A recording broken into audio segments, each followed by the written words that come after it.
Thank you. Welcome back, Ms. Bensouda. I thought that you were going to have lunch in the National Assembly, but you left. We did not. We invited you. No, we did. Good. So we resume from where we stopped. Of course, I know this second half will be a short one, though, um, because we have other sessions going on. Committees are also going with the budget. So Honorable Jambe will proceed with his questions. Within a span of 1 hour, we should be able to finish everything and then close for today. Thank you. Honorable, you can proceed. Thank you, Chair.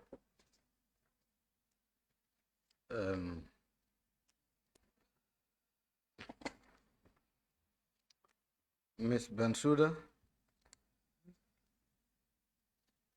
I kindly want us to look at custody of records and devices that either may be surrendered to MOJ or may still be under your custody. And if I may ask, if we can have the list of all Janneh Commission related documents, which I believe you did submit, electronic files, devices that you and your firm may held at any point, and when and to whom they might be surrendered to.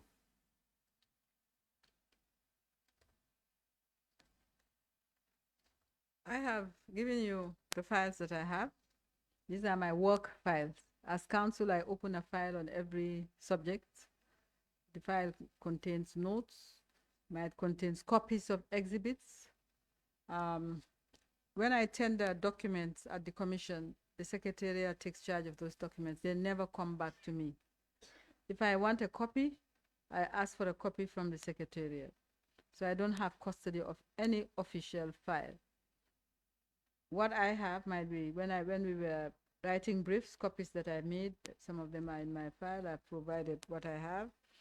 And I have my work files, notes, orders, applications. When I make an application, I keep a copy before the commission, and these I have provided. I have even provided our notes, our handwritten proceeding notes. I've provided all the files. As regards electronic files, again, all electronic files were actually done by under the purview of the commission secretariat, not me.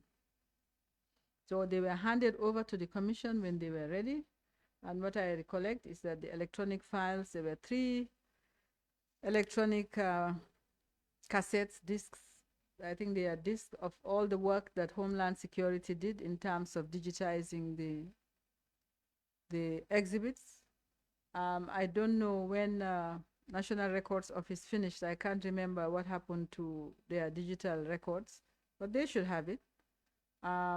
Transcripts, the recording is with should be with, if the records were made, transcript records were made, I can't remember. But these are all listed in the report as handed over. They're listed in volume 1.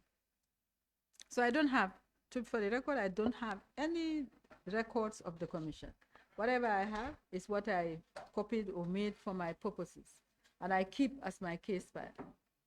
When I take any case, I have a counsel's file. What I tender into the court, I keep a copy. That's how I work. So I kept files on every subject, but these are not the official records. Okay.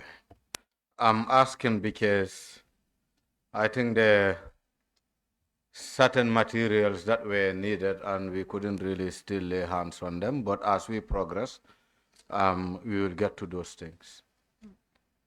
Well, I find that very surprising.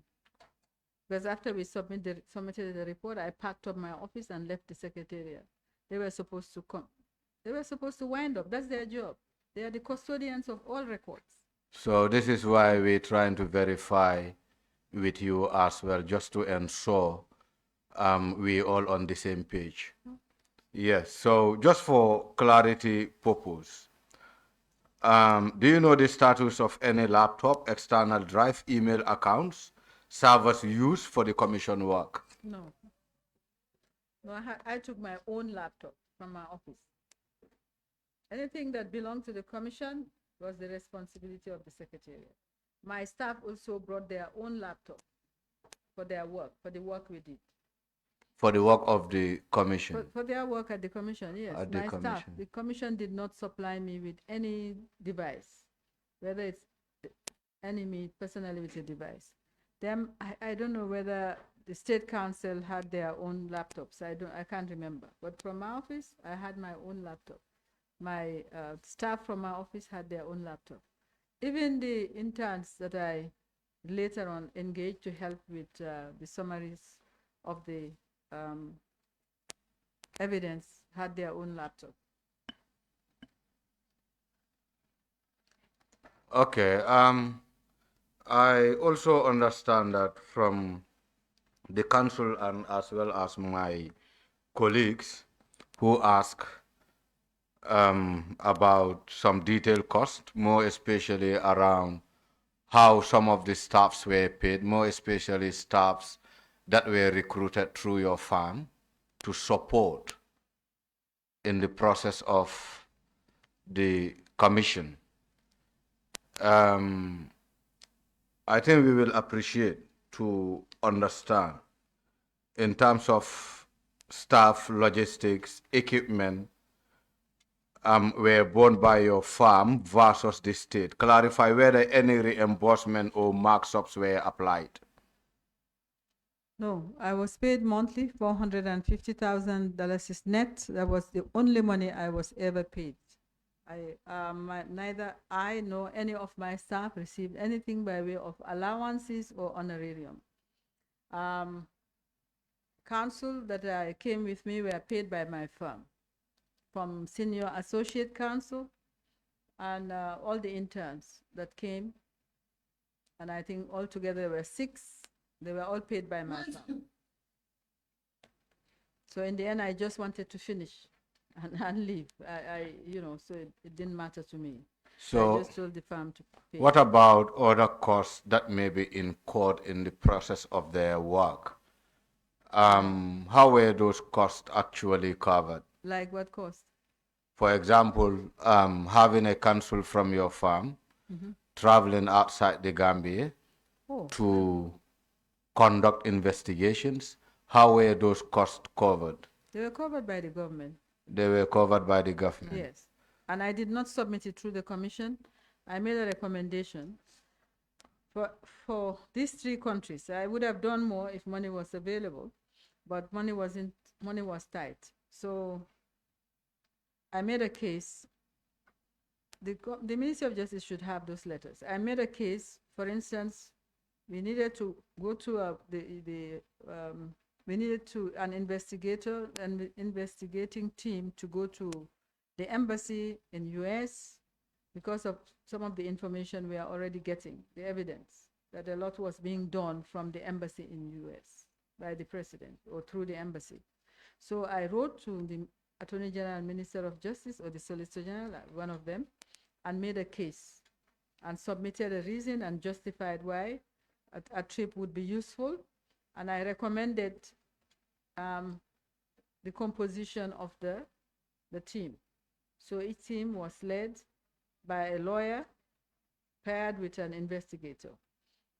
In the case of, I think it was only in the case of Washington that Solicitor General went, but I have to refresh my record. Solicitor General and one of my counsel went to Washington, I think. But I have a report. I'm sure I have. You have a report, and I think so. I should have a report. Will you be in a position to share that report with us? I'll look for it. I'll look for it because everything relating to the commission was packed in boxes, and it took my office time to go through the archives. But I'll tell them to look. We should have. I think that will be important for the committee. Yes. I would make a submission, and the AG, I think, got the money from the general travel budget of the government. These were funded from the general travel budget of the government, and all these missions. They were not funded from any commission budget. I wasn't aware of any commission budget. If there was one, it was never brought to my attention. My understanding was all the expenses of the commission was funded by the Solicitor General. That's what I understood. I was never shown any commission budget. And if you look at one of the recommendations the commission made was that in commissions of this nature, perhaps the financing should be done differently. It's in volume 1. Right. You know, so it's there. So, but as far as the travel was concerned, I had too much work to say I'm going on a mission. But I thought it was critical that we went to certain key embassies. I would have sent one to Nigeria if the money was available also, because of the crude oil investigation. Would have been easier. But again, government was constrained. So as regards Panama, I was asked a question about Panama. Nobody went to Panama. We did a registry search. You know, you can go online and pay a fee and do a registry search of companies in Panama.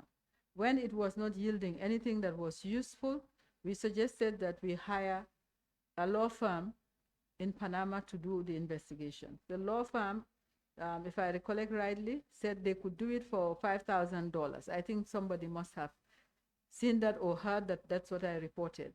But I sent it to, I think I sent it to the ministry. And was the law firm contracted? No, because the ministry did not have funds.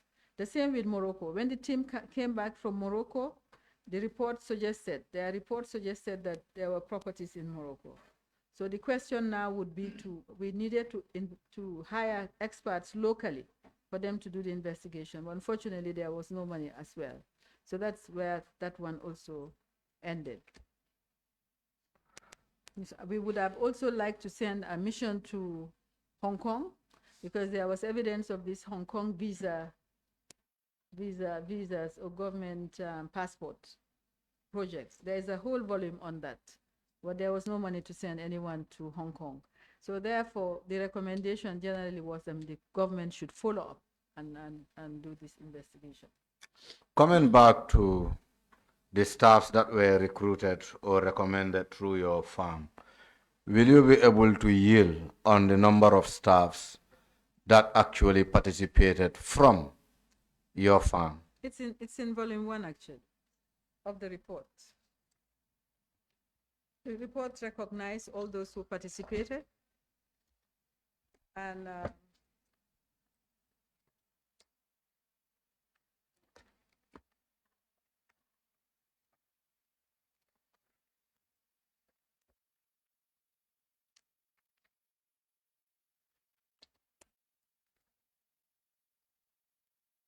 I think it was the acknowledgement.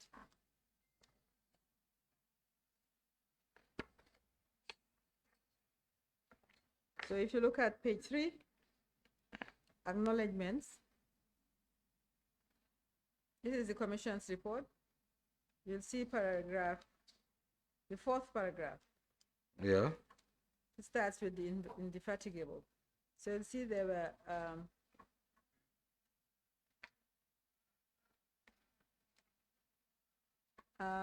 so you'll see the Commission said the indefatigable and learned lead counsel, Amie Bensouda, who among others and with the substantial inputs of the Commission, did the difficult job of questioning witnesses expertly without fear. The contributions of her legal team have been very valuable to the work of the Commission.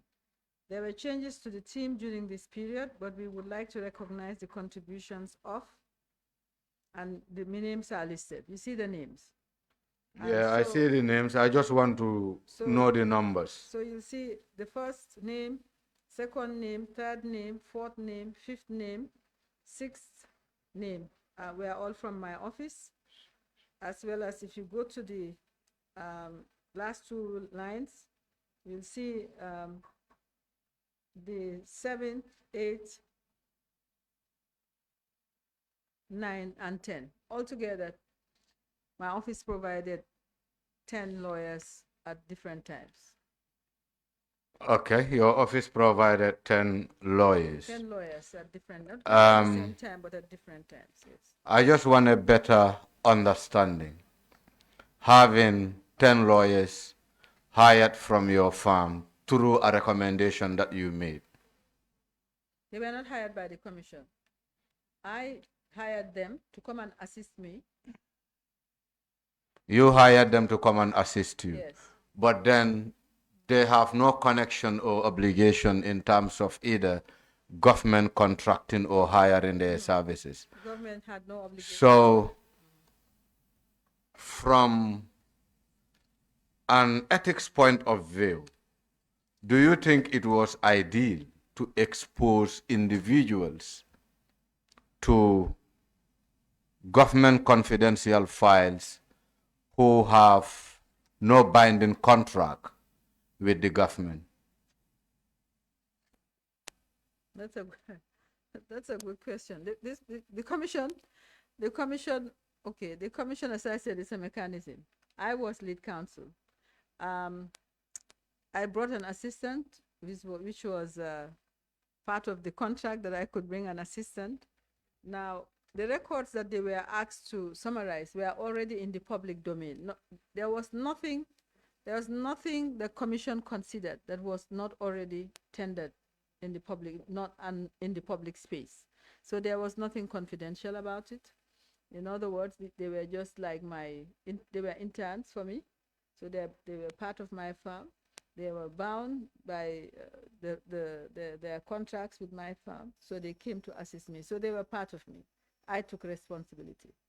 But as I said, there was nothing absolutely confidential in the records that they deal with. These were exhibits, evidence that was already exhibited, tendered in public hearing and exhibited. And anybody could apply to have a copy. You pay the fees and you'll be given a copy. Yeah, but I think in the process of the investigations, some of these materials could be treated as confidential materials, because even in between the investigators and the commissioners, there was kind of a boundary in terms of what the commissioners were obliged to have access to in terms of documents, more especially around the work of the investigators. Before, in fact, getting to the reporting, I mean, or before getting to the report. Well, you have a point about confidentiality, and it's not a point I'm trying to minimize, but I'm saying they did not handle anything confidential. And they were not expected to. They were just there to assist, to expedite the process.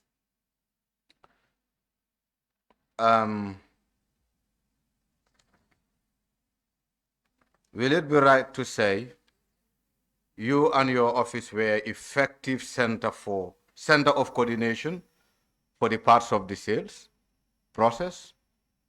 My office? Yes, because you know my office, let me make it clear. My office took no part in any sale whatsoever. No counsel who worked with me took part in it. I did not. No counsel who worked with me took part in the sale. Absolutely nothing like that happened. If you say you did not, how does the decision emerge to halt the sales, to suspend the sales? I don't know. I know that Office of the President contacted the commission, but I wasn't there, so I don't really know. I wasn't okay with what. You didn't really participate in any form to halt the process. You didn't also give any legal opinion in terms of advising for the sales to stop for some legal reasons. No, nobody asked me, and I did not give any. Nobody asked for my opinion, and I did not give any opinion.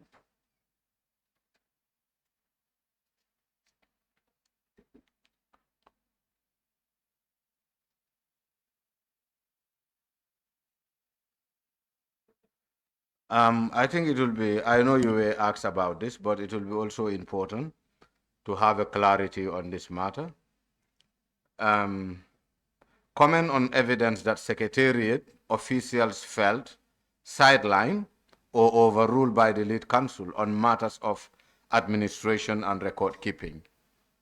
Because we also have a witness who actually complained that at some point she was sidelined in the administration and also in terms of the record keeping. A typical example I may give would be in the reporting. She did said she wasn't even involved Involved in what? in the reporting, or the report have not been tendered to her for further submission, but all she realized was the report was sent to MOJ, and this was the second Secretary General who was appointed. I don't understand what they're talking about. What report? The commission's report, the Janneh Commission's report, that is the volume 1 to 9. When the report was validated, I want to believe it was submitted further. Validated. Sorry, I'm trying to follow. Validated by? By the commission. The commission wrote their report. Right. They sought an appointment with the president. Right. And went to the president and submitted the report at the office of the president. President. I was present. Right. It was not my report. It was the commission's report. I was present though. No, I understand. It was submitted in the cabinet office. There were people there. The press was there. That's where it was submitted. So I don't know what this witness is talking about. Yeah, what I am trying to talk about here is in the process of putting up that report. In writing the report. In writing the report, the then secretary said clearly that she was sidelined in the entire process. That's for the commissioners to answer. They were the ones writing the report. So you didn't participate in the report writing? No, we submitted briefs to the commissioners and they wrote their report. They divided the subjects amongst themselves, and we assisted where we were told to assist in terms of summarizing the evidence. The brief was just, we had over 1,000 documents. So we had numerous exhibits. The exhibits should be on, they were digitized. So we had to, on every subject, pull out all the exhibits that were relevant and put it together and give it to the commissioner. So it was for the commissioners now to write their report. The report is the commission's report, and it's here. The reports are the 9 volumes. So I don't know what role the secretary felt she should have had. I'm sure it was the second secretary, because report writing started during the time of the second secretary. I'm sure, I don't know what role she believes she should have had, but that's a good question for the commissioners, not me. Yeah, but what about the sales report? Which one? The sales that the Janneh Commission conducted. The Janneh Commission did not conduct sales. The Janneh Commission made an order as to how the sales should be conducted and put the secretary in charge of those sales. So it was the secretaries that conducted these sales. So on behalf of the commission or what? The commission. I think that need to be clear here. The commission. Like Fatou Bojang and Mr. Bojang, Fatou Drame rather, and Mr. Bojang led sales in the country. And we want to understand. The assistant secretaries. Exactly. But they were under the jurisdiction or under the supervision of the secretary. Yes. They don't appear in any order. No assistant secretary appears in an order. The order said that the secretary would be responsible for the sale. Now, how it was arranged, organized, that's the responsibility of the secretary. So the commission, the way the commission works, the commission makes an order. It works through orders. Right. So if it gives an order, and it's the order that has to be implemented. So, or the order has to be enforced, let me put it that way, because it has the same effect as an order made by the court. So if it says secretary, organize and do this, it's for the secretary to go and do it. If there are reports back to the commission that was not properly done, it's for the commission now to look into it and take the appropriate action. Yep. But that doesn't mean that, okay, technically you can say the commission was selling vehicles, but on the other side, that's not how really it works. The commission makes orders and somebody else executes those orders. And those orders can be appealed against. The only thing you can do is to appeal against them. If you don't appeal against the order becomes valid and permanent. There's nothing you can do. You can criticize it if you like, but there's nothing you can do about it. Yeah, but... So the order said secretary you should be responsible for sales and for everything. I did not take part in sales.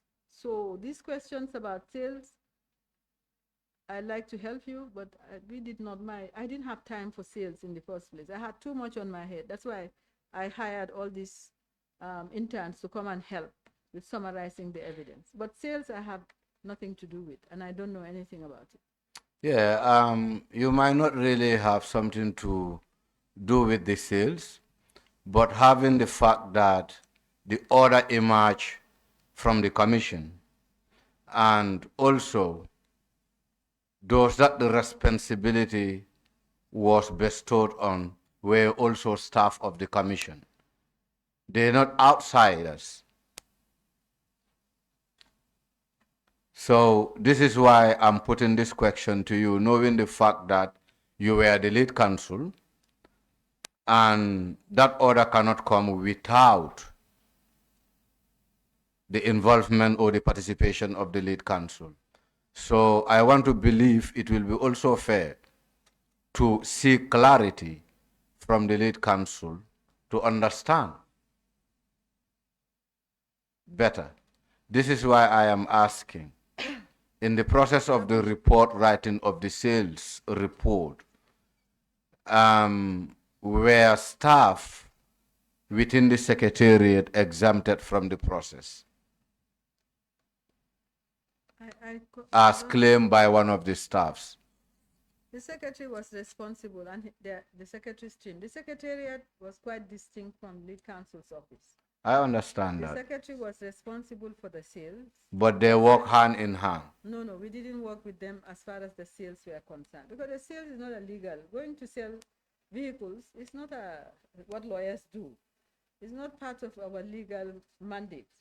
So they were responsible for selling, they were responsible for setting up their teams, and they were responsible for submitting a report. We had no hand in the writing of reports about sale of cattle, sale of vehicles.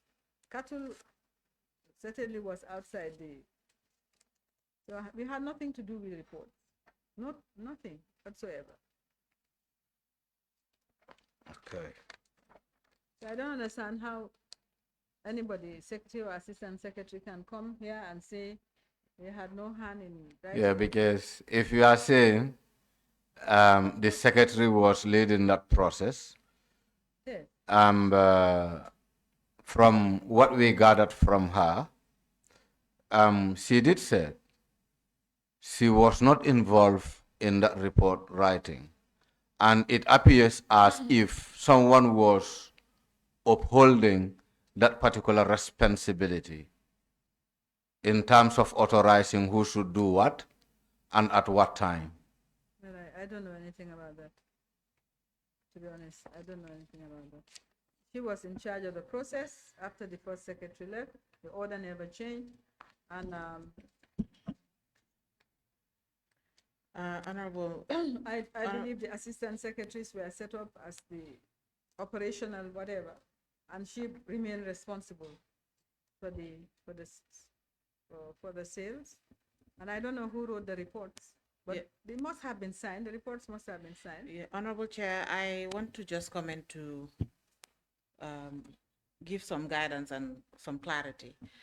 The reports, according to the testimony of the second secretary or the assistant secretary to the commission, the sale reports were prepared by her assistants. So there were other assistant secretaries in the commission that were sort of like a juniors, below in rank, even at the Ministry of Justice where they came from. And they were the ones that went into the field to conduct the sales after the first secretary left. So as the first secretary was there, he himself was taking part in the sales with these junior secretaries as well. But after he left, the main secretary, Mr. Ramatullah Sarr, did not go into the field to conduct sales. The two that went into the field to conduct sales were Ms. Fatou Drame and Mr. Keba Bojang, and they prepared the sale reports, which unfortunately are not signed. That's how they've submitted. in their testimonies here, they've stated that it's an oversight on their part for not signing the reports, but yes. And that even the report was not initially the first submissions were not submitted to the secretary, Ms. Ramatulai Sar, Assistant Secretary.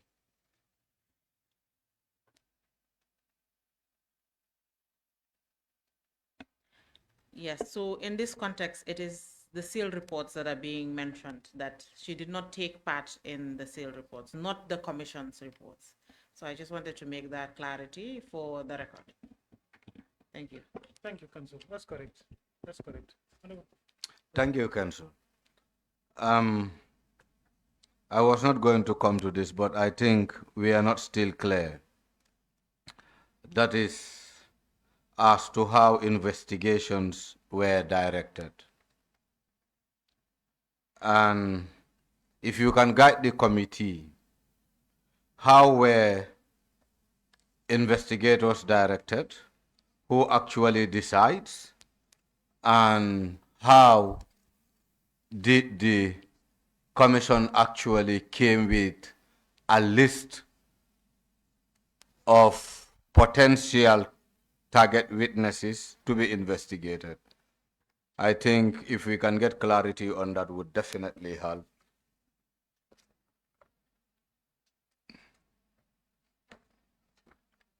How investigations were organized, as I said, it's in volume 1, page 12. And how the subject of investigations were identified, this is from the TOR of the commission. All the institutions and companies to be investigated were listed. They are listed in the TOR. So each institution was taken, the MD was written to, the reports that the TOR was referring to were collected, and that's how we started. So if there is any gap, and then the investigators were assigned. Different institutions. So one investigator was assigned, for instance, GAMTEL, another one Social Security, another one. So this was organized in a meeting. It was assigned in a meeting. So that is how it started. And as I said, when I started, I wrote many letters, over 100, to the different institutions, asking them to submit their report. So it was based on whatever they submitted that investigation started. No, this is where, in fact, we needed a better understanding. Who actually identify those that were meant to be investigated? And who also direct which investigator should look into a particular witness? As you alluded, you have written so many letters to different individuals or companies for them to be investigated. Will it be correct to say it was your office who would identify those that were supposed to be investigated and how they were supposed to be investigated and who should actually investigate them? No, the Commission of Inquiry legal notice, which was issued by legal notice of 15 of 2017, set out the institutions that needed to be investigated. Central Bank of the Gambia, Social Security and Housing Finance Corporation, Ports Authority, Telecommunications Company Limited, National Electricity Company Limited, Assets Management and Recovery Corporation, Gambia National Petroleum Corporation, and other public institutions and government sources. These, so if you look at specifically, also subsection, paragraph 2, you have bank accounts, that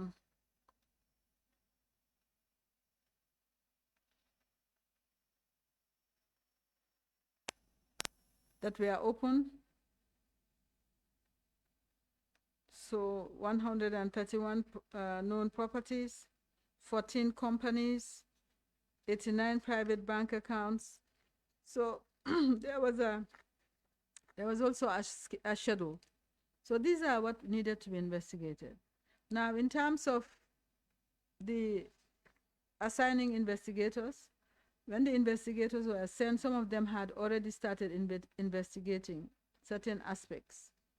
So, for instance, there was already a report on PACPEC. There was also a report on some other aspects of, I can't remember all offhand. So those investigators that had already started investigating those aspects stayed on those aspects. And then in the course of the meeting, we just see who had a high workload, and the work was arranged accordingly. And this was done at a meeting that with the investigators and myself. So the work was then distributed. So we carried on from there. So if you said you had a meeting to assign who should do what, who do you have this meeting with? The investigators. Who chaired the meeting? I did. You did? Yes. So meaning? We agreed. I will chair the meeting and we will agree. Will it be right to say you were the chief investigator? No. Having you chairing that meeting with the team of investigators? No, it would be very wrong to say that. Chairing a meeting of investigators at which we agreed who would do what does not make me head investigator. I'm not an investigator. I'm not a police officer. I cannot investigate. Yeah, you are not a police officer, but being a lead counsel, I believe the team were also relying on your expertise. My legal expertise. Your legal expertise, yes, to form legal opinions or to give legal advice as to where it was necessary for investigations. Is that right? Partly. Partly. I already explained how it works. When they submit a report, I would advise them whether its report is sufficient, it's not sufficient, you need to do more, you need to go there, you need to dig deeper. I would advise. So out of curiosity, who was leading the investigations then? No one was leading the investigation. Each of them were independent. They were not leading. Nobody was needed to lead anyone because we were investigating different organizations. They did not overlap. Each investigator had his area, so there was no need to have a chief investigator. Each investigator had a separate area.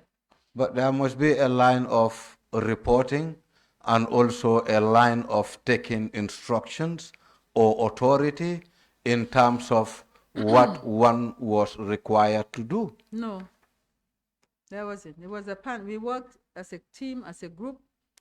There was no line. The reports were submitted to me. There was no line between me and any investigator. I worked with them each directly depending on the area they were assigned.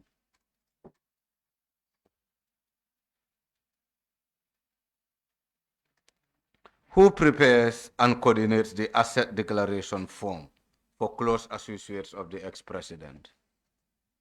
Who coordinates?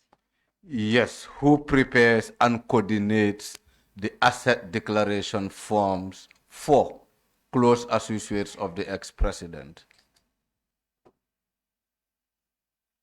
I'm sure we had an input in preparing it, the asset declaration form. I'm sure counsel must have, my legal team must have prepared it and submitted it to the commission for them to review and approve. And as to who coordinated it, the secretariat coordinated asset declaration form. The secretariat coordinated everything relating to witnesses. We would prepare witness summonses and send it to the secretariat. So, meaning that responsibility goes to the secretariat? Yes. All summonses, notices were served by the secretariat. All witnesses were contacted by the secretariat. All correspondence with witnesses and their lawyers came through the secretariat. So, the meeting with the investigators to prepare them for the tax ahead, was this minuted? I don't know. I'm sure notes were taken, but no formal minutes. I'm sure notes were taken. If notes were taken, who should take notes for that specific meeting? One of the lawyers would take notes. And was there any reporting format? No. From the team of investigators, either to the secretariat or to your office? No reporting format. They reported they were trained investigators. They already had their reporting format. So how do you conclude in terms of which witness was supposed to appear for public hearing? They would identify in they would do a report, and in the report will indicate who they met, who they interviewed, which statements they reviewed, and so at the end, you'll pick out all the witnesses from the statements. If you said they prepare a report. And then we list the witnesses and send it to the secretariat every day to tell them that these are the witnesses that are expected to appear. If you said they prepare a report, that is the investigators. Just to refresh your mind, I think a minute ago, you said they were not preparing reports, nor were they taking minutes, but instead notes. I think we are mixing two things up. Please, let's make a clarity. Investigators prepare reports. You asked about whether we had meetings and whether minutes were taken. I said minutes were not taken, but notes would be taken. You said, ask who would take notes. I said one of the lawyers would take notes for me. They'll take notes so that I can follow up because I was coordinating the process. But I also asked about the reporting line and who were they reporting There is no reporting line. They report to me directly. There was nothing between me and any investigator. So meaning they report to you and as well as take either advice or recommendations from you as to who was due to be investigated. It didn't work that way. How does it work? I think I've explained this over and Please. over. With due respect, Please. I have explained this. This is a process we lawyers deal with all the time. When any client comes to us and wants to sue someone, for instance, they tell us their story, and we tell them what we need in terms of we guide them as, okay, you've told this story. On this issue, you said, for instance, I bought this land, the neighbor came and said it was his land, and so on and so on. We start. Where are the witnesses? You said you bought this land. Who was there? From who did you buy it? And you start identifying who should be called.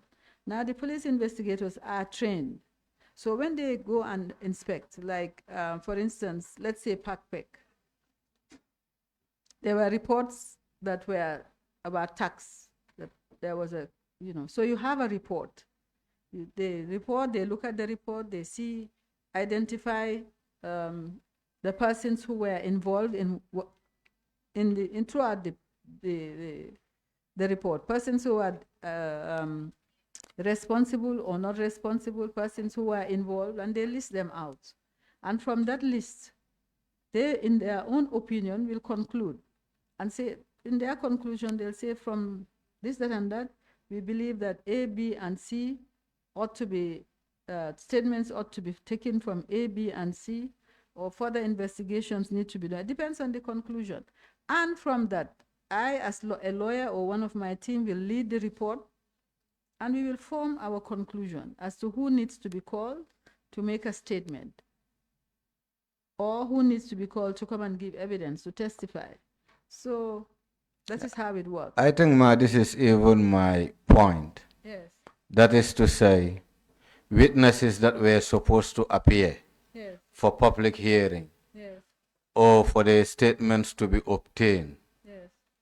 Part of it was advice through your office. Part of it was advised by a lawyer, yes. Let's just say through your office, because, this is why, from the start, I was trying to question as to some of those lawyers that were hired through your firm. What legal binding do they have? Because I'm not too sure if they can directly advise the investigators as to what they can do from a legal point of view. I would assume that advice should emerge from the office of the lead counsel. Yes. Right? They would advise me. And you advise the investigators. Yes. I think I would conclude on that particular matter, because that was exactly the answer I was looking for. All right, thank you. Yeah. Now we can move on. I want us to look at volume 5 of the report. Volume 5, Yes. Commission report. I don't have it. Can I have a copy? Page 37, you can even have mine.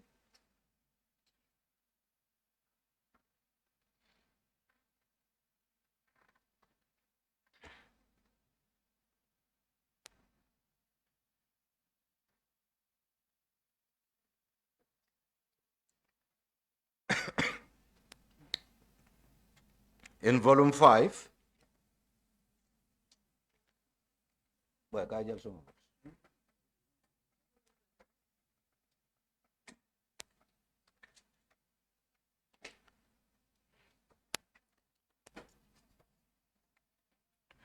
Yes. one Mr. Samuel Sarr reported and signed an agreement with payments from chantries were to be made to a bank.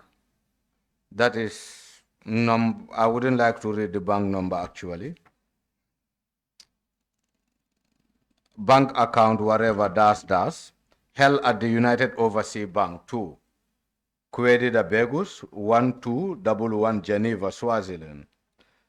At the time the account holder is currently unknown, it is alleged that the former finance is aware and that the account is government account.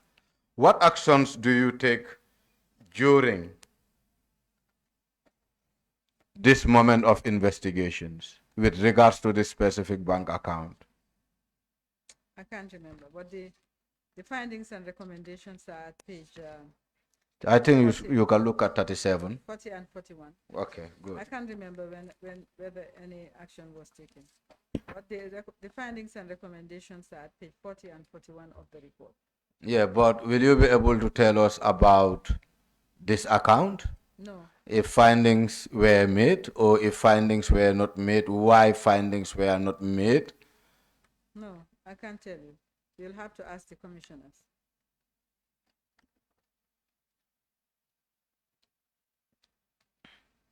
What about the Japanese grant and account administered?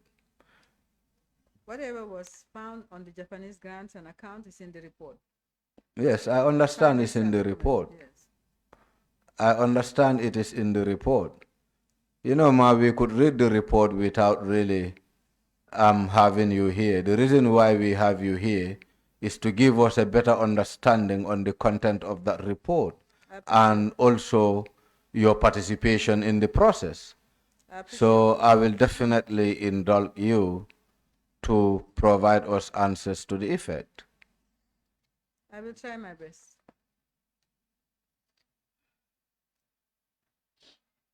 So should I expect the answers on a later date or? No. There is nothing for me to add. This is the report of the commission. Investigations were carried out. All the findings are here. Whatever is not here was not investigated. Yeah, but then we want to know what is in that report. Which report? That you have on volume 5. This is why I referred you to volume 5. Volume 5 is the commission's report. So the report is self-explanatory. The report was reviewed by government and their white paper is there also. So I cannot add to the report, unfortunately. I can't add anything to the report. Can we look at the issue of Mr. Fadi George Mazegi, witness number 19 of the Janneh Commission? I believe he testified that there was a €1 million account transferred to the government of the Gambia, which triggered an investigation by the Belgian authorities. Could you tell us about these said funds?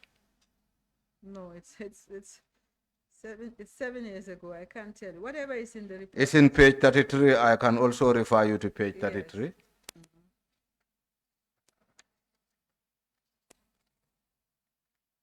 Yes.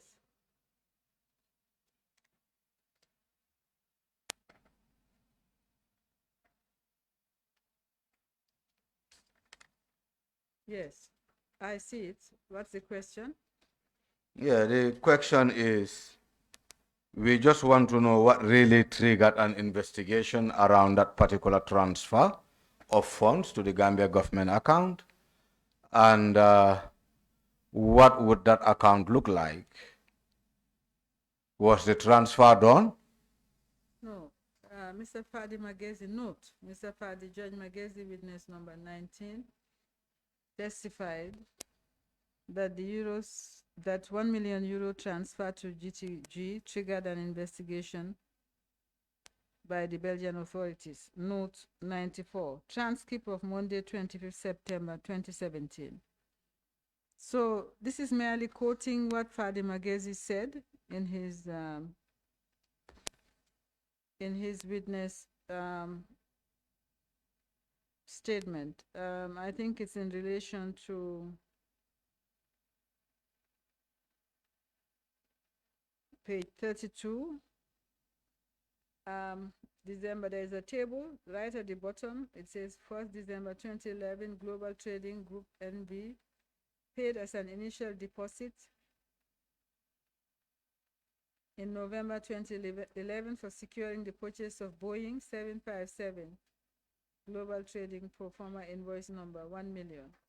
So this is merely noting as a point of reference that Mr. Fadi Magezi had said that when this 1 million euro was paid to Gambia government, it triggered an investigation into Belgian authorities, by the Belgian authorities. It means it was flagged. It was flagged by the Belgian authorities. That's what is being noted here. So this is if you look at this is a report on the Qatari grant and how the Qatari grant was spent, I believe. So from the Qatari grant, certain payments were made to companies owned by ex-president. So that's what is being summarized in this table. Who the money was paid to, the money was paid to, how it was paid, and the amount that was paid. So you will see the list. 23rd November, there's a name. Cash withdrawal request was made by Office of the President and collected by that person. 1st December, cash withdrawal request made by the Office of the President and collected by that person. The amount stated. 1st December, same person. When it came to the last one, paid. The money was paid to Global Trading Group NV, $1 million as a deposit for payment of a pro forma invoice. So that is also stated. So the details were also indicated. So this is merely a note to this table. I don't know whether that helps. The subject of investigation were the Qatari grant. The Kingdom of Qatar made a grant, gave a grant to Gambia government, and this table is showing how the money was actually spent. Yes, so my question was going to be, was any amount found in that account in the course of the Janneh Commission's investigations? No. No. The account was zero? No, that was not the purpose of the investigation. This is merely showing that money was paid to Global Trading Group, which is not a government account. And that is why the matter was investigated. Qatar gave money. The money was spent in certain ways. And one of those ways is paying a deposit to a private company of 1 million euro. So that is what this is about.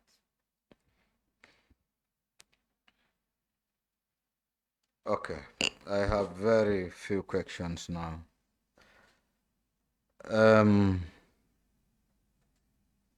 Mohammed Bazi, Yes. did he form part of those that were supposed to be investigated? Yes, he was named a close associate. Associate. Do you have an idea how he left the country whilst investigations were ongoing? No, he said he was sick. If I recollect, he applied for permission to go for medical treatment and did not come back. He applied through who? The government or through the commission? His lawyer applied to he had appeared on various dates. So then when he was asked to come again, He sent a request with medical papers that he needed to go on treatment. That's what I remember.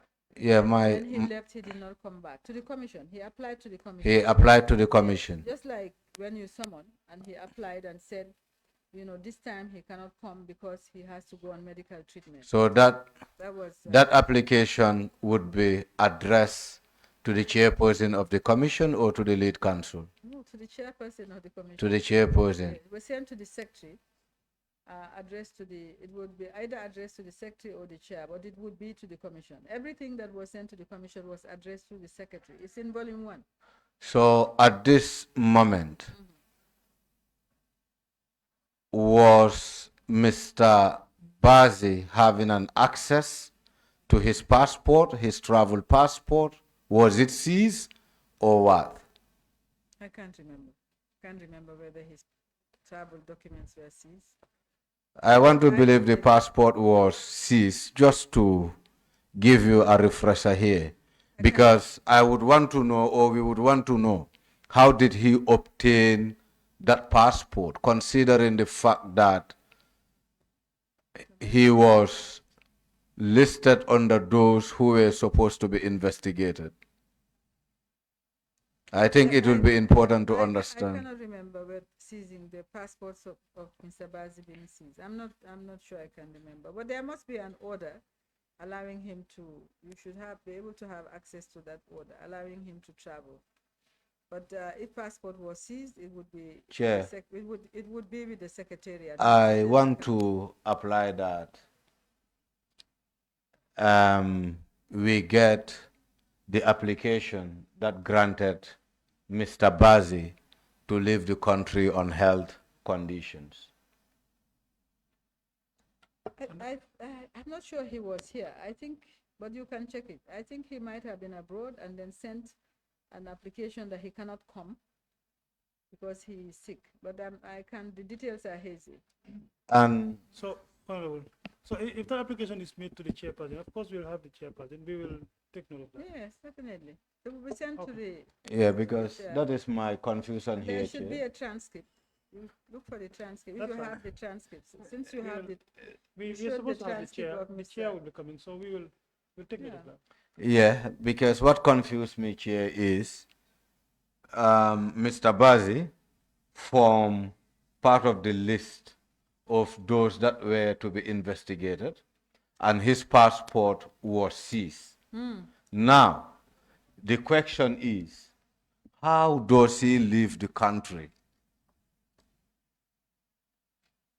before, in fact, making an application to the commission that he was sick and then he cannot take part in the public hearing? I think that should be He did take a part. concern. He did take part. Mr. Bazi appeared many times. Many times. So, But- there was an occasion, I believe. But let me just look at the report.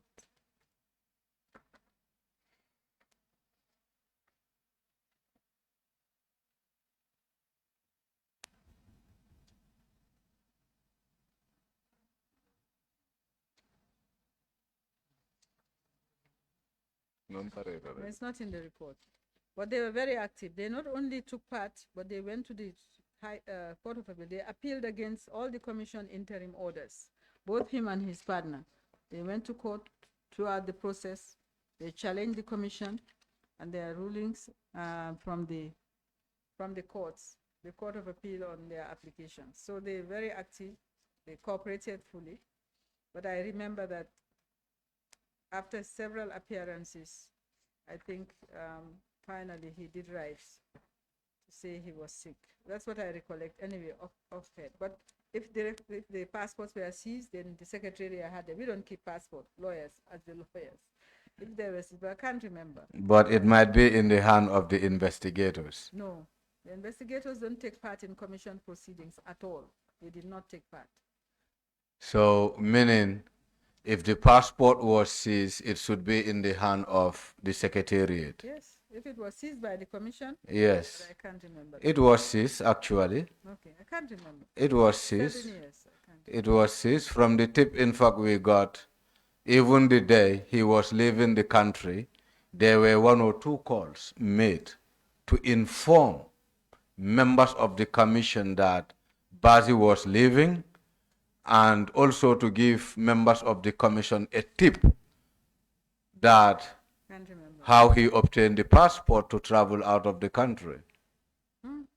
I can't remember. I wish you can definitely recall some of these things. That is going to really help I can't. our To be honest, work. it's 7 years and I have done thousands of things since then. I don't pack all these details in my head. But if my memory is refreshed with documents, then I will remember. In fact, I had to go and read a lot of these things to just try to recollect some of the things that had happened. But I can't really remember Bazi fleeing the jurisdiction. I can't remember. I can remember Tony Gattas, but Bazi, I can't remember. But it should be in the report. Volume 9. Do you have volume 9 about Bazi? There should be a chapter on Bazi. You have volume 9?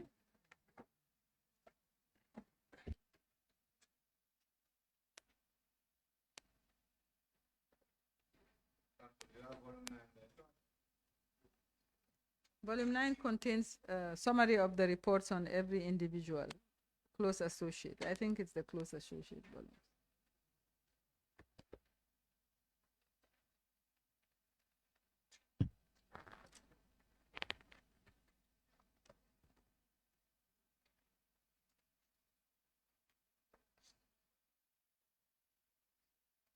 Seven, Muhammad Bazi.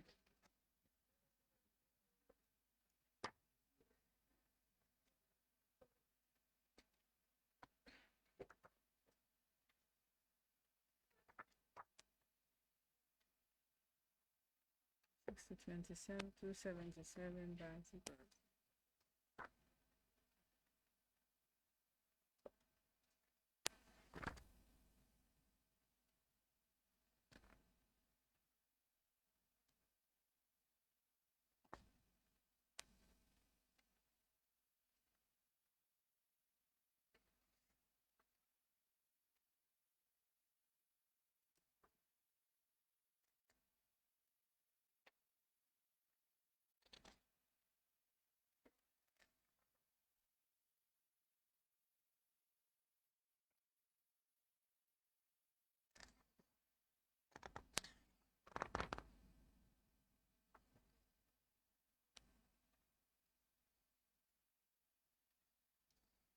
Unfortunately.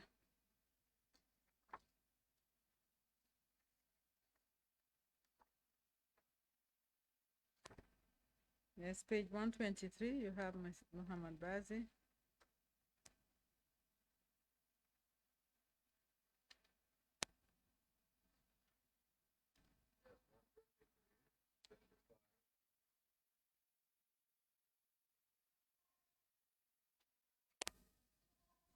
Okay, I can read it for you. Yeah, well, you can guide us, yes. Page 123, every close associate has a chapter, and if you look at 5, paragraph 5, page 123, it says, since his last appearance before the commission on the 18th of January 2018, Bazi received 4 summonses to appear before the commission but did not appear. In regards to his, then skipping the dates of the summonses were indicated. In regards to his February appearance, the commission received a signed doctor's note from one Dr. Basel Enchit, an orthopedist specializing in sports medicine, claiming that Bazi was his patient and was complaining of severe pain in his neck, lower back, right hand, and left leg. The note further stated that Bazi had an appointment for an MRI on the 23rd January 2018. With regards to the appearance June 3rd, Bazi's counsel wrote a letter on 4th June to say that Bazi verbally informed her he would send a letter to inform the commission that he could not attend on the scheduled day. The reasons being that he was observing Ramadan and he had grave concerns after his name was placed on the U.S. Office of Asset Control Special Designated Nationals and Blocked Persons list, and his primary focus was then to clear his name. So regarding the summons of June 12, Bazi's counsel wrote to the commission on the 18th of June that Bazi received the summons at his office on the 13th of June, but she had not received any communication from him on the matter, and some consideration should be given to the fact that Eid was on the 15th June. So then it talks about the OFAC designation, that he was designated as a terrorist being investigated by the U.S. Department, and by the companies, then and so on. I don't see anything here about his passport being seized. He was already overseas. So the issue of Bazi running to the airport and the commission being told and all that, I can't remember, because he was already outside the country when he wrote to say he was sick. His doctor wrote to say he was sick, he cannot come back. He cannot come to answer. Then next it was Ramadan, then next he was declared as a terrorist and by United States government. So I can't remember the story about Bazi being at the airport or whatever. Yeah, I'm pretty sure that wouldn't form part of the report. No, but it doesn't But- make sense. If Bazi was already outside Yeah. and he was summoned whilst he was outside, it means he had his passport. So I don't understand about No, this. I want to believe then the first summons Bazi was within the country. He was not outside. I can't remember. But It was when there was pressure on him was when he left the country. I can't remember. To be honest, you said the chairman is coming, he might be able to shed light. But I can't remember those details. It's certainly not reported by the commission. And finally, the persona non grata that was granted to Bazi, what legal basis were relied on? It's in the report. The report indicated the legal basis for it. The commissioner's persona non grata, I think it's in volume 1. The commissioners gave a legal basis for it.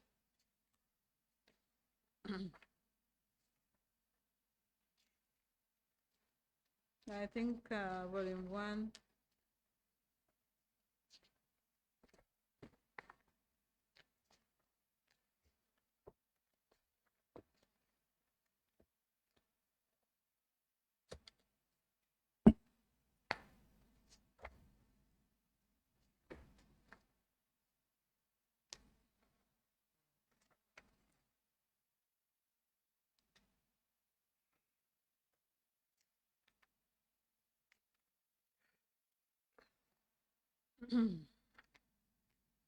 On the recommendations, I think it should be there. Okay, there's a heading, page 32, persona non grata. Page 32.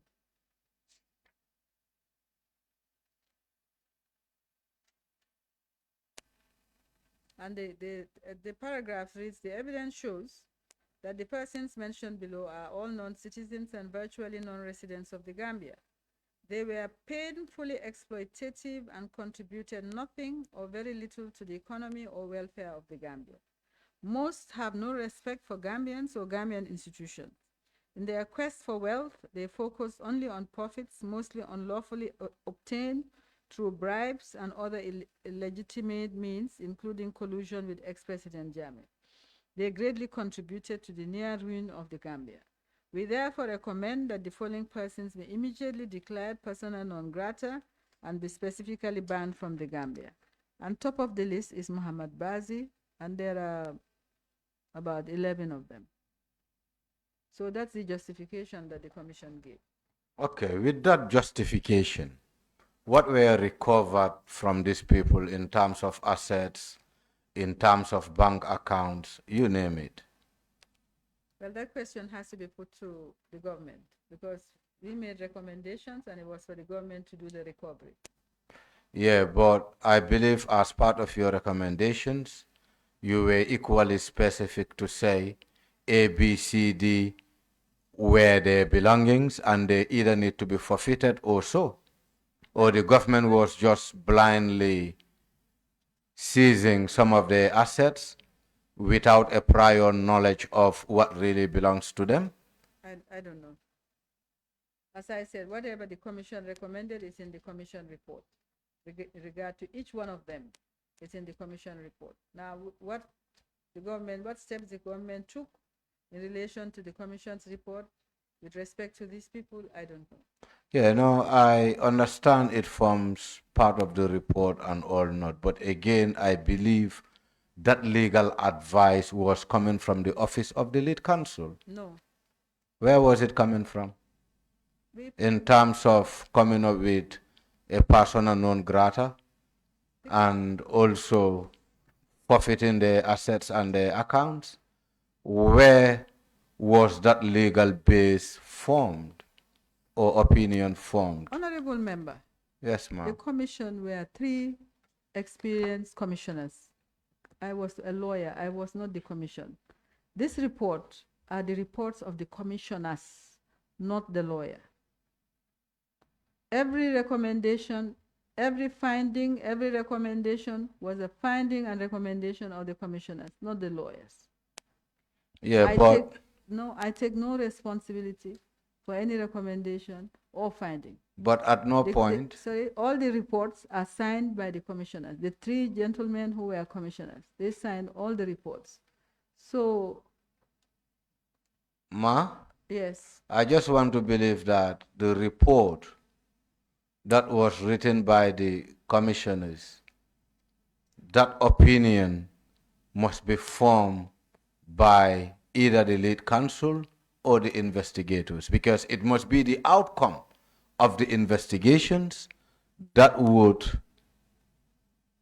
influence or direct what recommendations the commission or the commissioners might conclude on. the commissioners were not a rubber stamp. They were the people responsible. I was assisting them. It's like saying whatever judgment the judge gave, it was directed by the lawyer. That in itself, with respect to it, is a rather offensive conclusion to make. The commissioners, these were responsible people chosen by the president to investigate. Everybody else who was there were just assisting them. Ma, but still, this commissioners is just one of them who has a legal background. And however, they also rely on the work of the lead counsel and the investigators to form part of their opinions. You'd have to ask them. We did our work in terms of presenting all the evidence, and when we are asked, we summarize the evidence and give it to them. And that is our responsibility. The rest is the work of the commissioners. So to what extent they relied on the lead counsel and to what extent they relied on the investigators, that's for them to answer. But these reports are the reports of the commissioners. I am not a member of the commission. I understand that, I ma'am. was sent by the Attorney General. I was appointed by the President. Very well. I was not part of the commission. I Very was sent well. by the Attorney General to assist the commission. Very well. So I cannot take responsibility. And as I said, it would be an insult to the commissioners to even tell them that it was I who was directing them or advising them as to what recommendations and findings they should make. Even were I to do that, I don't think. Let me leave it at that.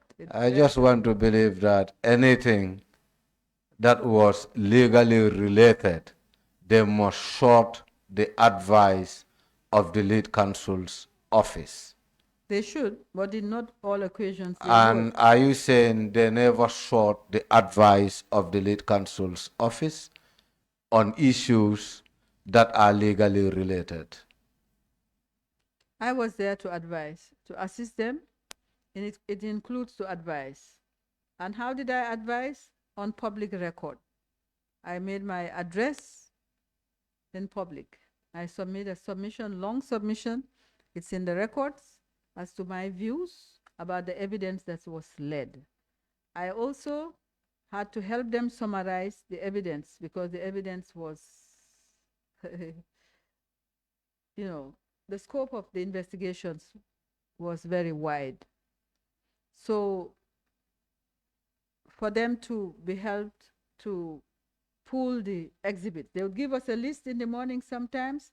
They want exhibit A, B, C, D, and then the exhibits would come. My advice would be sought, but the chair was a lawyer, more experienced than I. So they didn't have to take my advice. And we did not agree on some things, but it was their role. So the way the question is put is really, the premise of the question is not correct. The premise itself of your question is not correct. What makes it wrong? That is not how commission, because the commissions are independent. Yeah, They the commission cannot- are yes, independent, yes, but it is constituted yes. by different facets, No, from the secretariat to the lead counsel and to the commissioners, form what we call the Janneh Commission. no. And each has a responsibility. For example, the commissioners cannot go and do investigations.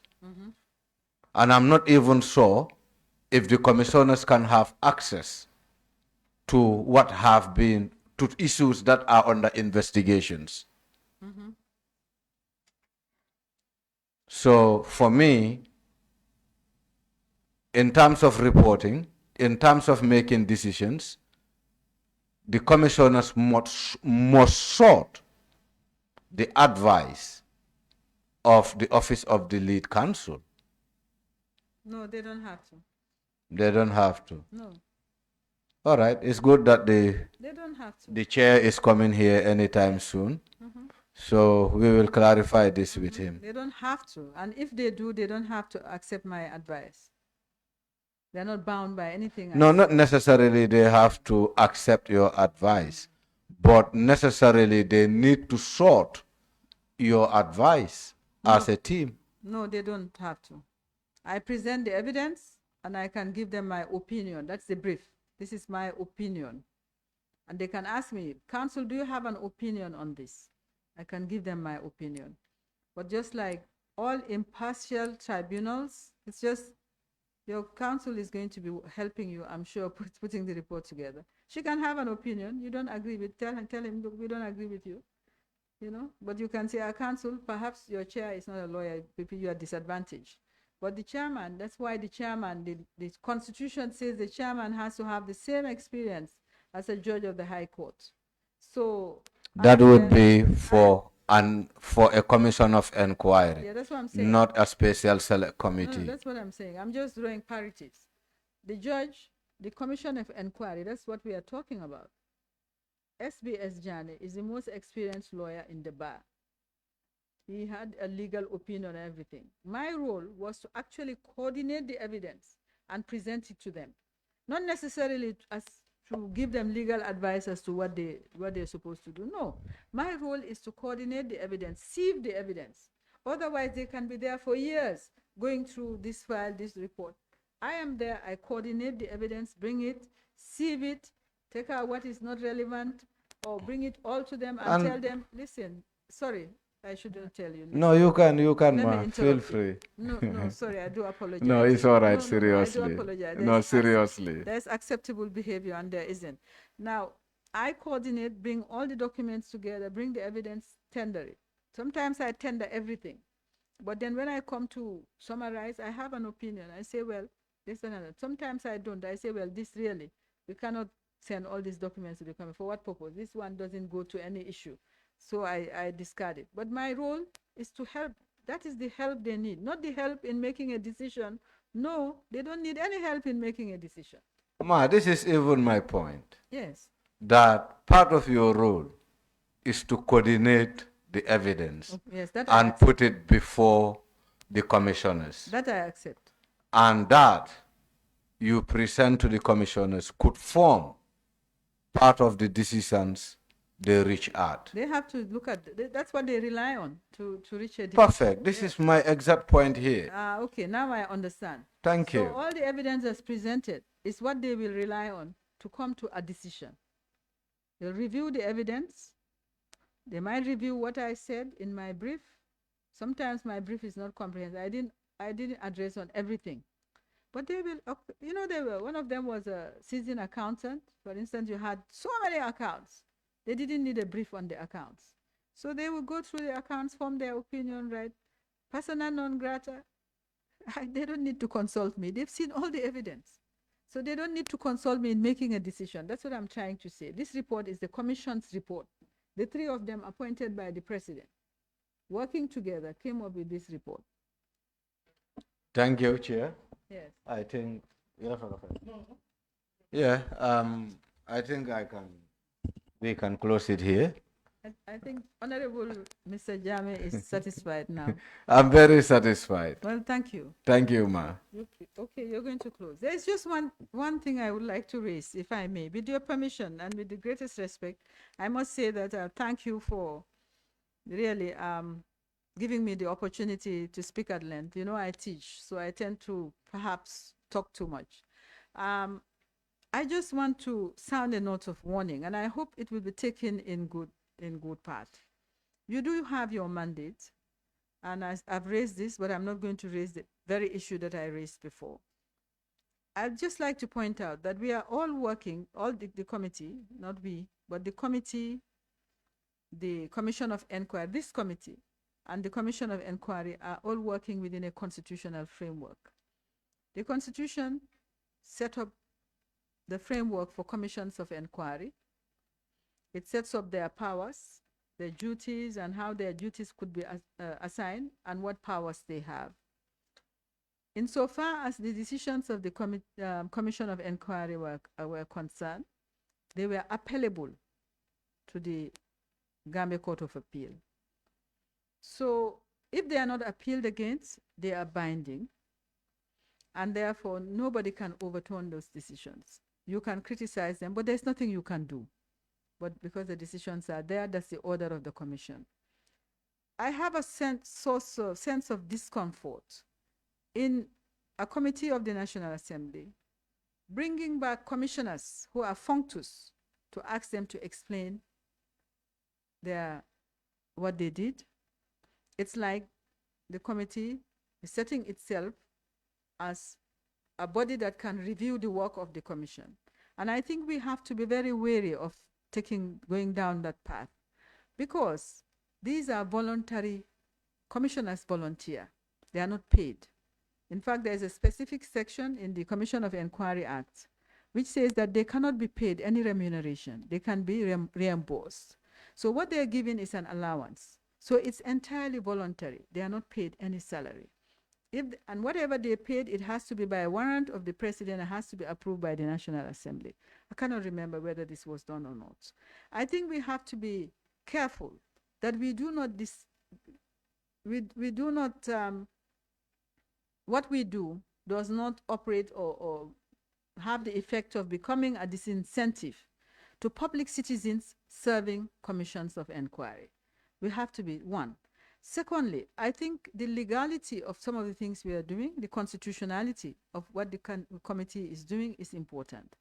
I cannot conceive any situation in the laws as they are that would give the National Assembly the power to set up a committee to review what a commission of inquiry does. It's not in the law.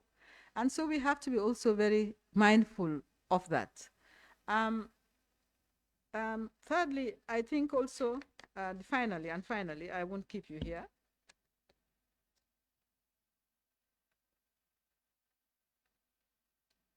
As I said, the commission is functus. They are done. This is historic. Whatever they did, they can be criticized. Okay, they didn't do this, they didn't do it. But these are private gentlemen and a gentle lady. In my submission and humble submission, they ought never to have been brought before this committee to explain what they did and did not do. As far as the assets are concerned, that's a different. I am different. I'm not saying I shouldn't be brought back, because I was hired. My salary, I was being paid money to help the Commission of Inquiry. You can summon me and ask me questions. I have no problems with that. But I don't think I am in a different category from the commissioners. Certainly, if the commission made orders, it's just like court. They made their order is the same, has the same effect as an order of a court, the judgment of a court. If a judge makes a judgment, there is a whole apparatus that should enforce the judgment. I do not conceive of any committee calling a judge to come and explain their judgment. You won't do that, because instinctively we know that that cannot be. So I think the same privilege ought to be accorded to commissioners. But if they did make orders, and they did, in terms of sale of vehicles, I think those who were responsible should be should be investigated. How was it done? Who was responsible? Rather than was the order proper? Because the order is binding. Proper or not, it is binding. because it has the same effect as a judgment of the court, of the High Court. So these are some of the comments I wanted to make. I thank the courtesy that I have been accorded, both from counsel and from members of the committee. And I do apologize if I was a little bit, perhaps at the beginning, impatient. Let me use the word impatient. That I appreciate that you're trying to do the best you can under the circumstances. Thank you. Thank you so very much, Ms. Bensouda. We appreciate your coming. Of course, I think your testimony will help this committee to have a conclusion on our report as well. I wouldn't want to comment on the other issues that we talk about. Yes, I know the commissioners who sat before this committee, we as a committee did not fault them. I think it came out of the public concern. And of course, bringing commissioners to come and help this committee to get information about what happened. And if I am correct, that was the basis of the committee. So that was why when we brought the chairperson and then the other commissioner, it was just only for them to support this committee to get information so that, you know, what is going on, what is circulating, you know, all around will be cleared as well. Of course, the National Assembly will sort that out. So we appreciate a lot for the concern that you've raised, and we will take note of it very seriously. And of course, we will do the right thing as well. Just what is circulating? But Mr. Chairman, the elephant, sorry, no, I'm not asking a question, that's rhetorical.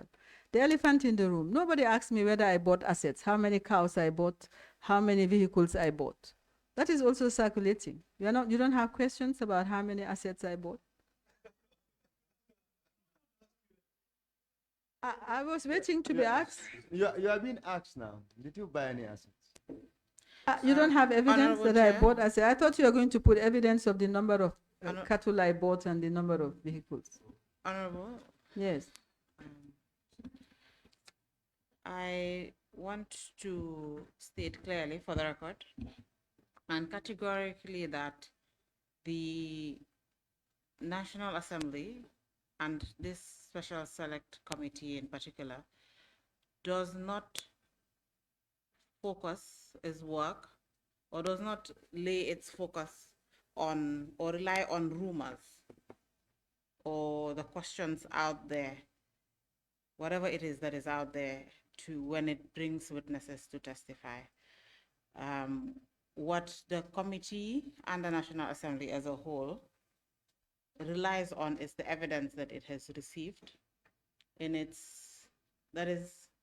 forms part of the public record, public documents, but also when it started inviting witnesses, asking for what they have and doing its analysis.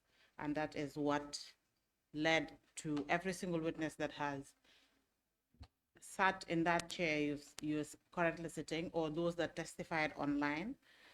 It's the evidence that led us or led this committee to invite those witnesses to come and clarify or answer questions. It is not because of what is being posted on social media or traditional media. None of that that's not what the Assembly would rely on. And to even think that the Assembly would rely on what is posted on social media or what is in the traditional media, it's very, I wouldn't want to use the word,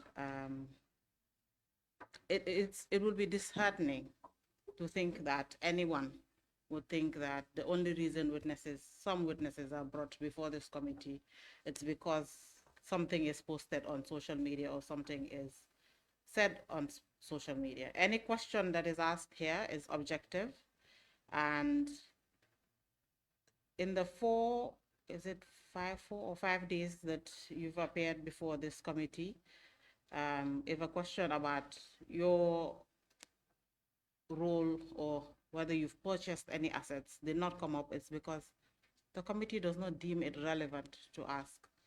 And it's because also the committee has not seen or in its analysis and its gathering of evidence, has not seen anywhere where you've bought assets. And to be very fair to all buyers, we've had a couple that have testified, and the reason they have testified is to determine or ask what the sale process was like from their perspective, so that the committee can understand more what the sale process was, but not to witch hunt buyers or to go after buyers for no particular reason. And another thing I want to say is that it is agreed between you and this committee that part of the mandate of this committee is to look into the sales and disposal of assets. And in looking into sales and disposal of assets, we have to look into the process in which the sale happened, right? So for cattle and vehicles, cattle in particular, there was a High Court order that preceded the establishment of the commission. And then the commission made an order and then deferred to the High Court. So, of course, questions would be asked on that, for clarity to be gained on that particular process. Same for vehicles. There was a High Court order handing the vehicles or putting the vehicles in the custody of the Registrar General, and then the commission investigated how these vehicles were bought, and then eventually personnel from the commission were given an order to go and sell these vehicles to preserve the value that can be derived from those vehicles. So that is the reason why questions are asked about the process. And as lawyers, we know that for any question to be raised or anything to be done, especially, I can fully remember that, but the Honorable Justice Mahoney would say in evidence classes, you have to lay the foundation at all times. And in order to lay the foundation for questions being asked or for such an inquiry, we have to start to look into the process. And that is why questions would be asked on what is the establishment process? It's not to be malicious to any person or any institution that took part in the establishment of the commission, aided the commission in its work, and even towards the end in executing or carrying out the recommendations of the commission, in which the government accepted through the white paper. But it's just to follow, to make sure that everything that's being done, it's clear. Clarity is what the Assembly wants, and that is what the Assembly is going after, and clarity is what we hope that when the report of the committee is finally tabled before the Assembly, that we hope that everybody, including everyone that worked with the commission or everyone that is working with the committee and the general public and Gambians at large, will gain that clarity so that whatever is out there can be laid to rest. Thank you, Honorable Chair. Thank you so very much, Counsel. It was good that you clarified. Sorry, I had two questions for the witness. I don't know whether Honorable Chair has making some. Honorable Fofana, I know you have to go to FPAC. I have to be there as well, but please. Honorable Counsel. It's very short. A very short question. I'm afraid The that first the- one is I'm afraid actually is one question, actually. Can I go ahead? Please, one question, please.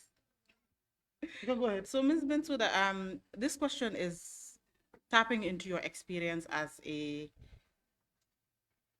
state law officer when you worked at the Ministry of Justice. In your experience there, you've stated here in your introduction that you worked at the Ministry of Justice for more than a decade, and that you subsequently did become Solicitor General.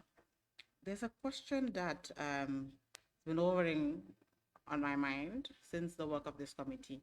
And I just wanted to ask, in your time as Solicitor General at the Ministry of Justice, I don't know how long it is, maybe it might have been a short duration, you let us know.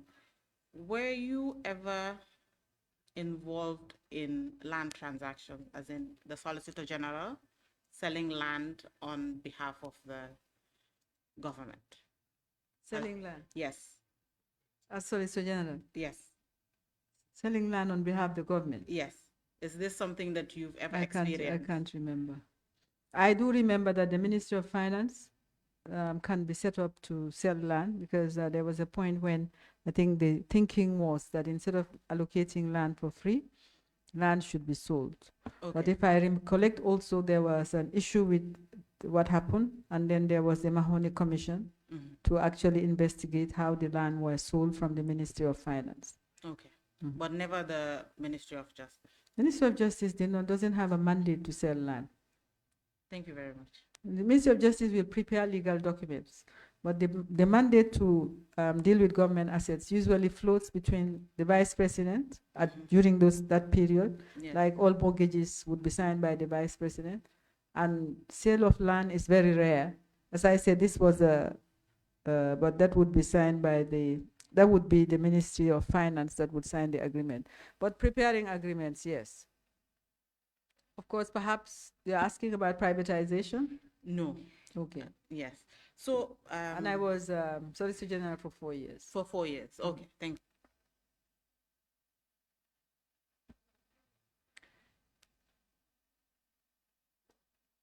you. Okay.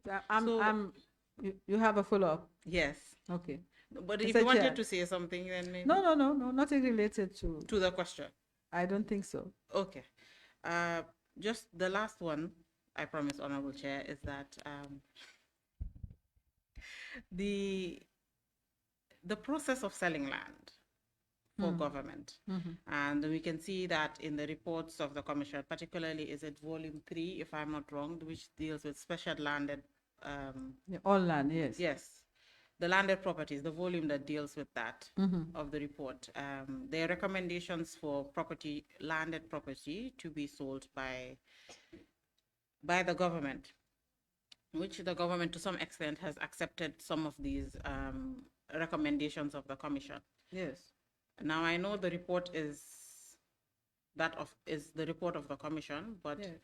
As counsel for the Commission, perhaps maybe you can help this committee gain clarity.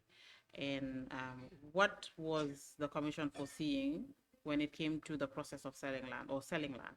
Is it just to gain what the government of the Gambia or what the state had lost through the actions of the former president? And secondly, the propriety of selling land, government selling land. Who do you think should sort of take ownership of the process? All right. First, the Commission did not tell them how to do it because they expect the government has its processes and it will deploy those processes. During my time, as I said, Ministry of Finance was responsible for government assets. Okay. So no asset could be sold without the Ministry of Finance. They should sign the agreement. Okay. No loan can be given without the Vice President because the Vice President was responsible for loans. But portfolios are assigned responsible for loans. Okay. Yeah. All right. Because these were usually staff loans. But it's the President who assigns portfolio. Yes. And he can decide to assign a portfolio to anyone. But in regard to what would happen, the Cabinet had to set a process.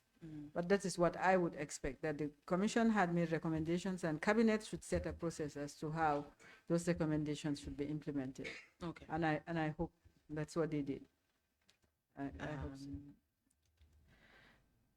At least the President, because the President accepts the recommendation, but yes. he takes it to Cabinet. Yes. When Cabinet acts as a body, and they should set a process because it's this Commission is a one-off thing. It's not a routine thing. So government would not have had a procedure in place for implementation of the reports of such a commission. But government is government. It sits and it maps a procedure, puts people in charge of it, and then the procedure should follow. Because it has to be legitimate, right? It has to be legitimate. Okay. Thank you very much. Thank you, Mr. Chairman. I'm leaving here relieved that there is no evidence that I sold any or bought any land from Yaya Jammeh, and I want everybody to hear that because, yeah, neither I, nor my family member, nor my lawyers in my firm bought or sold assets belonging to the ex-president. Mr. Chairman, am I right? Certainly. Thank you. Thank you, Ms. Bensouda. I'm not sure we're going to keep you long again. We appreciate your coming, like I said earlier on. It was good having you for the past 3 or 4 days, I think. 4 days 4. Good. Thank you. altogether. We will not keep you long. We will have to release you to go. Thank And, you. Yeah. So I'm not sure. Maybe Counsel, we will not need Ms. Bensouda again. Maybe. As far as he's pulling your legs, but no. If we ever, in our analysis, maybe if we come up with something we need clarity, we would probably just write. Certainly. Thank you so very much. I'd be Ms. happy Bensouda. to Or do. maybe if she goes back and reflects in her own time that there's something she needs to provide for the committee, explanations or whatever, she's free to do that. Perfect. Yeah. Perfect. Thank you, Ms. Very Bensouda. well. Thank you. Your release. Have a good night. Thank you.